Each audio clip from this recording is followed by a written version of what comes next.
分娩前后，其实大家都知道嘛，就产假8周8周，然后呢，这个受雇6个月以上有所谓的这个半薪的部分都要提清楚啊，就半薪流产假就这样，然后而且注意的是说，他至少要在这家公司上班6个月以上，他的产假才会全薪，不然的话就是半薪。所以他是把假期的天数跟给薪的方法都写进去了，在这个条文里面。那其他的话就是性别工作平等法，把它一起并在，因为这跟生产有关系，我们全部把它并在一起。比如说性别工作平等法有所谓的这个后面的之后，还有一个在第2行后面的2个月未满3个月流产，也有一个流产假增加1周，就不一样了啊。等于看增加，所以等于性别工作平等法是这个劳动基准法的特别法。这个特别法，它比劳动基准法更多的内容，它压过去它了，因为它是专门关注要保护女性的这样的情况之下，啊，然后也跟你讲说，妊娠未满2个月流产者也应该是能够给予产假5天，所以你看所有都有了，所以只要是流产的，不管你多久，只要是都有至少5天的这个产假，这是第一个。那薪资的话呢，按照法律该给的给钱的，不给钱的，我们就这样解释，好，那法律该给的就给了。好，再过来呢就是安胎，安胎也是一个安胎操作，啊，安胎操作治疗这个照顾休养，依相关法律也是这样执行的一个过程啊，可以知道了。好，再过来看到什么？就是有关于产检假，产检，啊，就是受雇者妊娠期间产检，好，那配偶分娩有陪产假就出来了哈，陪产假，然后呢，产检假跟陪产假薪资照给，薪资的部分就把它拉进去了，所以可以看到这里面的一个规划。好，再过来下面一个什么，就是育婴留解。各位目前在台湾每家公司呢，大概就这一段时间，就是第一个6个月以后，要服务6个月以后的育婴留解，3岁以前，对不对？那这个大家我就条文部分我就不用列太多了，重点就放在什么？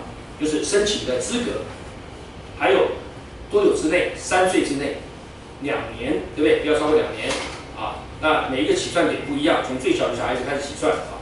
那另外一个就是我们的社会保险怎么样继续承担？啊，一年多久？这就是我们看到的这个内容，然后政府可以发放这个津贴。好，那417这里面呢，就是它是按照日历算的，各位注意这句话，产假期间按照历连续计算，就是按照日历的。比如说你今天生产了8周计算，就是从你那天开始算8周，对不对？那日历来看，所以你今年如果说是这个所谓的什么，不管是有什么30天、31天，实际上没什么差别，就这样子一周一周算的。再过来看下一页，陪产假的话就告诉你说是在分娩当日或其前后合计15天之内择5天，它是一个选择的概念，啊，这大家可以知道了。因为你们在平常在执行，大家都比较熟悉了。然后再看一下，如果在生理6天又分娩，就生产了或流产了，在第2次的产假还要给他产假，所以就说育婴留龄期间，员工再次生产，还是继续有产假8周。这是一个特殊规定，为什么？产假8周是不是再继续给薪水？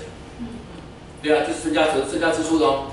啊，那这个部分的公司就是一个例子。我们公司一个同事现在正在育婴留停，啊，又生一个小孩，就离了，而且都没回来，这样。那就产假，然后产假我要恢复8周的薪水给他。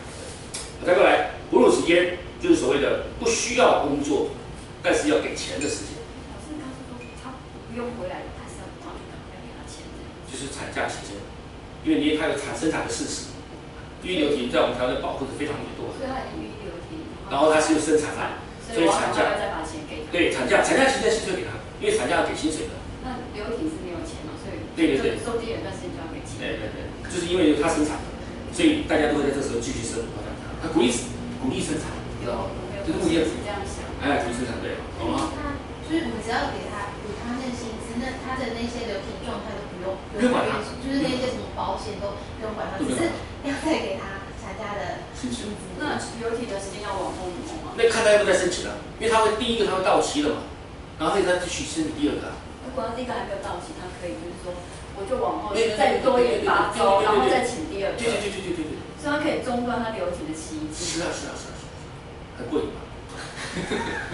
你们没有遇到这情况，我们现在公司就是这个状况，就是他快要遇到了，快遇到，你看慢慢想，对，他如果生第2个，对不对？在我育婴留年再生第2个，那我又可以第2次的申请了，对啊，往后延，对，回不来了。不知道，对，他明年就回来了。再过来就是哺乳期间的部分，那目前它也是哺乳时间，就是为什么要把它放进来，是因为它也是算我们工作时间的一部分。各位看到这里面提到，对不对？它亲子哺乳啦，然后呢休息时间之外，每天要给它2次30分钟，这个操作啦，这个是工作时间的。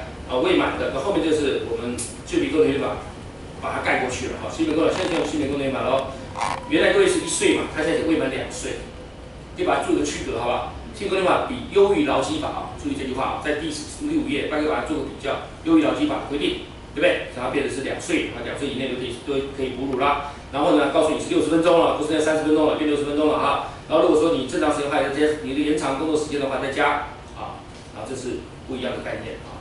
再过来就是婚假请假规则跟婚假8天，公司照给。那个婚假。